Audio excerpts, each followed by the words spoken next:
Chelsea bude v lete opäť poriadne nakupovať a po investované miliarde utratí ďalších zo pár stoviek miliónov určite. Aj o tom bude dnešné video. Takže v tomto videu sa pozrieme na Chelsea, urobíme si to tradičné nedelné keep or sell. Máme nudnú reprezentačnú prestávku, nič sa nedeje. No a pozrieme sa aj na posily, do ktorých by Chelsea mohla a zrejme aj mala investovať. Takže na úvod treba povedať, že káder Chelsea je pomerne široký, je tam veľa hráčov na hosťovaní. Myslím si, že väčšina z týchto hráčov, ktorých teda ešte Chelsea stále vlastní, asi nejakú budúcnosť nemá. Penders možno dostane nejakú šancu v bráne, ale o tom budem rozprávať.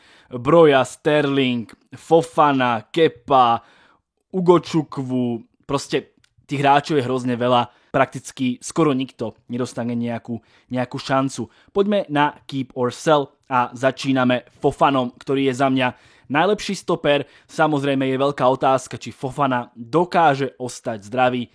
Nie je na neho spoľah a už môžem teraz povedať, že Chelsea potrebuje kúpiť stopera. To už je jasné asi od januára, ale v lete 100% nejaký bude musieť prísť, hoci tam Chelsea má dvoch veľmi mladých a veľmi talentovaných hráčov. Takže Fofana, ale samozrejme keep. Jorgensen je za mňa ešte horší brankár ako Sanchez. Ničím výnimočný.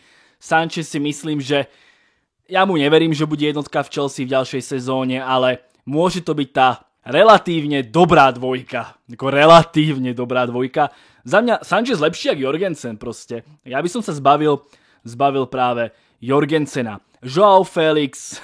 Ako povedal, teraz budem asi trošku parafrázovať, ale že ako je pekný, tak je zlý, alebo niečo také tam bolo proste povedané od vegenia AC Milána. To už som asi teraz trošku úplne že skomolil. Každopádne Joao Felix proste nemá na level Chelsea a za mňa sa bude musieť z tohto klubu uberať a bude to podľa mňa ten jeho taký, proste posledný veľkoklub.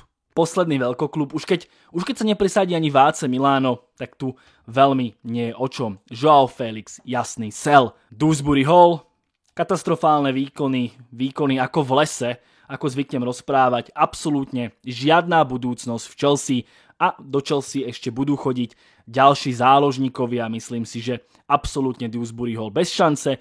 Speňaží sa za dobré peniaze, priznám sa. Čakal som od Dewsburyho Halla oveľa viacej, že tak som si rozprával, že celkom dobrý nákup, Angličan za dobré peniaze, hrával pod Mareskom, žiaril v Championship, že by to nemuselo byť zlé. Katastrofa. Fakt katastrofa. Mark Guiu, mašina, neuveriteľný workrate toho hráča, zbožňujem ho, keď proste on je na ihrisku, to je tak srší energiou. Ja mám úplne, že flashbacky Edinsona Cavaniho, veľký talent. Ja si ale popravde myslím, že príde útočník, Guiu bude musieť ísť hosťovať. Inak to žiaľ nevidím. Tosin, budem rozprávať o tých stopérov, fakt tých hráčov je hrozne veľa. Podľa mňa si Tosin zastane pozíciu toho squad playera, ale zase netreba akože zabúdať na to, že tých squad playerov aj Chelsea bude mať dosť. Stále tam bude ešte Chalobah, ale tam budú tie veľké talenty. Niekto odíde. Zatiaľ dáme Tosina do keep, ale ešte to možno nejako prehodnotím. Lavia je za mňa taktiež, dajme ho radšej do otáznika toho Tosina. Lavia je za mňa keep, fantastický futbalista, ktorého ale neuveriteľne trápia zranenia. Ja si popravde myslím, že jednu sezónu si v Chelsea ešte určite zaslúži, keď to bude opäť sprevádzané tak veľkým množstvom zranení, s takou veľkou frekvenciou a dĺžkou rehabilitácie. Žiaľ pre Laviu nebude v Chelsea miesto a bude sa musieť porúčať niekde inde. Moises Caicedo, fantastický futbalista, splatil tú svoju cenovku, alebo splácajú, tak to je asi lepšie povedané. Myslím si, že jeho miesto v Chelsea aj dlhodobo je asi každému jasné. Cole Palmer taktiež jednoznačne keep, hráč, okolo ktorého sa to proste bude musieť točiť. Skvelý nákup, už som to viackrát povedal, že kokos vytrel mi zrak neuveriteľným spôsobom. Jasný hráč základnej 11. Achampong, to je presne to, čo som rozprával, že Achampong má potenciál byť možno raz aj tým hlavným stoperom, hej, to veľký talent, ale tých talentov je tam hrozne veľa, plus Chelsea tam potrebuje má tam ešte vlastne Fofanu, Colvilla, potrebuje ďalšieho stopera. Hrozne je to nabité. Do toho nejaký squad player tam musí byť, hej, lebo nemôžeš tam mať zase 5 úplne že top špičkových hráčov. Chceš dávať šance tým mladíkom. Ja si myslím, že Achampong pôjde hosťovať. Fakt si to myslím. Nkunku, nemyslím si, že má budúcnosť Chelsea. Jeho výkony sú fakt, že veľmi zlé. Do toho ani nemá work rate. Myslím si, že v lete pôjde pekne, možno aj späť do Nemecka, alebo kto vie, možno nejakí Saudi prídu a bude rozhodnuté. Nicholas Jackson. Ale jasný keep. Ja som inak veľký fanúšik Jacksona, mne sa páči, myslím si, že aj teraz Chelsea extrémne chýba. Boli tam momenty, kedy sme si povedali, že Jackson je ten útočník, teraz vidíme, že asi Jackson ten útočník nie je a že tým útočníkom ani nikdy nebude. Ja si ale myslím, že chceš mať takého hráča na lavičke, chceš mať takého hráča ako útočníka číslo 2, respektíve ako útočníka, ktorý môže podľa môjho názoru v istých okamihoch kľudne akože doručovať aj to, že bude výrazným spôsobom tlačiť na toho hlavného útočníka, na toho hráča, ktorý príde v lete. Takže ja som jednoznačne Jackson pozitív. Ďalej tu máme Maduekeho. Ja sa priznám, že očakávam, že jeden z krídelníkov pôjde. Neto, Sancho, Madueke, niekto pôjde. Neverím tomu. Budeme sa ešte rozprávať o tom, že akí hráči prichádzajú, aké talenty prichádzajú do Chelsea. A títo traja, alebo 4 aktuálne fakt nedoručujú a neverím, že prežijú res kádrom. Hovorím teda o Maduekem, o suspendovanom Mudrikovi, hovorím o Sanchovi a hovorím aj o Netovi, ktorý aktuálne hráva na hrote. Ja sa priznám, že z týchto 4 mám najväčšie sympatie voči Maduekemu a Netovi. Sancho sympatie dlhodobo už nemám a Mudrik je dištancovaný a jeho budúcnosť podľa mňa v Chelsea už bola aj tak veľmi taká, že krátka, povedzme to na rovinu. Takže uvidíme ako s tým dopingom. Mudrika môžeme nechať akože s otáznikom, skôr to bude teda odchod. Sancho, Madueke, Neto, jeden odíde. Ja fakt si myslím, že jeden odíde. Neprekvapilo by ma, keby to bol Madueke. Ja osobne by som nešiel do Sancha, logicky. Podľa mňa ani jeho výkony nie sú tak dobré a nemá ani ten gólový potenciál, alebo potenciál čísel. Vyberte vy, ktorého z týchto by ste predali. Ja si fakt myslím, že jeden z nich pôjde.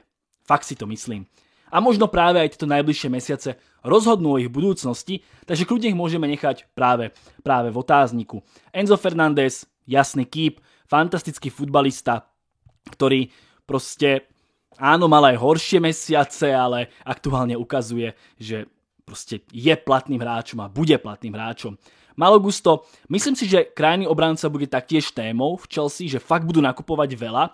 Aktuálne to hrajú na povedzme 3 takých typických bekov, že je tam James, Kukureya, Gusto. Vieme, že dokážu hrávať aj na druhej strane. Myslím si, že príde ten 4. bek a že sa to celé nejako pomení. A možno aj pozícia Gusta sa zmení. Gusto vieme, že nie je už určite tak dobrý ako v tej minulej sezóne, ale podľa mňa ostane v Chelsea. Rovnako v Chelsea určite ostane Colville, ktorý sa taktiež bude musieť samozrejme zlepšiť, ale Sofanom sú najlepšími stopérmi. Ak aj príde ďalší stopér, myslím si, že práve tie zranenia Fofanu budú pomáhať Colvillovi, aby hrával čo najviac. Ale Fofana je proste najlepší stoper Chelsea. Jednoznačne. Ďalej tu máme Reesa Jamesa, ktorého vidíme čoraz častejšie v strede poľa. Ja si aj preto myslím, že nejaká alternatíva na tých bekov príde, či už na ľavú alebo pravú stranu, logicky asi skôr na ľavú, ale že tam nejaká alternatíva príde. Uvidíme, ako sa bude ďalej vyvíjať budúcnosť Jamesa. Ja si popravde myslím, že to radenie jeho do stredu poľa je dobré skrz jeho zdravotný stav, hamstringy. Proste, ak brúsiš tú lineu, šprinty, ten hamstring podľa mňa dostáva ďaleko viac zabrať ako práve v strede poľa. Takže podľa mňa sa manažuje James veľmi dobre. Potom sa samozrejme môžeme baviť o tom, že či tá pozícia mu až tak sedí a či by tam Chelsea nevedela nájsť lepšieho alebo lacnejšieho hráča. Schalobach, to je práve to, o čom som rozprával, že jednoducho tých stopérov tam nemôže byť až toľko a nemôže byť každý squad player. Takže Schalobach taktiež si myslím, že je hráč, ktorý má potenciál byť speňažiteľný. Vieme, že je to proste odchovanec, áno, finančná fair play. Myslím si, že práve on pôjde, priznám sa, a že Tosin ostane. Badiashile, myslím si, že ten nemá budúcnosť v Chelsea a že pôjde a že doplatí na ten veľký rest, ktorý sa v kádri Chelsea bude robiť. Kukurea si myslím ostane a dajme ho asi toho Sancheza do otázniku z toho dôvodu, že tých brankárov v Chelsea je hrozne veľa. Vravím, kľudne môže Sanchez odísť, kľudne môže prísť nový brankár, príde Petrovič, že tam ešte proste Penders, tých golmanov je tam hrozne veľa. Kľudne to môžu schytať obaja. Podľa mňa ale Jorgensen je horší ako práve Sanchez, ktorý je samozrejme jednotka a je viacej na očiach. Poďme na tie možné príchody. Treba povedať, že s týmito tromi futbalistami fakt musíme rátať. Či už je teda Estevao, Esugo, ktorý má byť alternatívou práve za Cajseda a Kendry Páez. Estevao a Kendry Páez sú fakt veľké talenty. Estevao proste prekonáva rekordy v Brazílii. Fakt s ním rátame. A aj to je možno dôvod, prečo si myslím, že jeden z tých krídelníkov proste odíde, pretože príde Estevao. A ja neverím, že tento Estevao nebude proste súčasťou Chelsea v ďalšej sezóne. Takže aj preto som hodil tých krídelníkov práve do otáznikov, že si myslím, že to jeden z nich proste schytá. Taktiež prichádza Kendry Páez, taktiež teoreticky môže vytvoriť nejaký tlak na tú ofenzívu, možno si strihne nejaké hosťovanie, uvidíme. Každopádne treba s týmito tromi hráčmi rátať. Zaujímavé teda minimálne Estevao a Esugo majú byť teda stabilnou súčasťou kádru, aspoň také idú aktuálne informácie. No a keď sa budeme baviť o tých možných príchodoch, tak začal by som útočníkom. Tam sa dosť výrazne špekuluje o Delapovi z Ipswichu, že by mohol prísť do Chelsea. Nie je to meno, ktoré vyvolá asi nejaké veľké ovácia, nadšenie u fanúšikov Chelsea, ale spĺňa to, že proste to domáci hráč, mladý hráč, ukázal potenciál. Myslím si, že je to presne ten nákup, ktorý Chelsea bude chcieť urobiť. Navyše čísla v Ipswichi má 10 gólov za Ipswich, to vôbec nie je zlé. Samozrejme ďalší hráč, ktorý sa bude spájať s Chelsea a o ktorého Chelsea aj mala záujem, je Osimhen. Vieme, že tam sa nedohodli na plate, ale podľa mňa sa tá téma opäť nejako otvorí. Vieme, že Osimhen proste páli v Turecku neuveriteľným spôsobom. 26 gólov už má na svojom konte. To je fakt fantastické. No a vôbec by som z debaty ešte nevyhadzoval ani Šeška, pretože ten tiež spadá podľa mňa do filozofie Chelsea, že je to mladý hráč, za dobrú cenu, s potenciálom sa zlepšovať. Takže ja by som ani Šeška vôbec nevylučoval. Kľudne mi napíšte do komentára, že ktorého z týchto troch útočníkov by ste kúpili do Chelsea vy. Ja si nemyslím, že Chelsea už asi bude v Reo Gyökereša, aj keď som si to ešte pred pár mesiacmi myslel. Typol by som si práve na túto trojicu a možno aj ten Osimhen je už skôr také science fiction a že som to tu hodil len preto, že sa o neho Chelsea kedysi zaujímala. No a dôležitá vec je samozrejme aj tá, že stoper, som sa trošku zakoktal, že stoper. Len keď sa pozrieme otvoríme Transfermarkt, tie mená stoperov, tak na prvej strane nájdeme podľa mňa veľmi zaujímavé mená.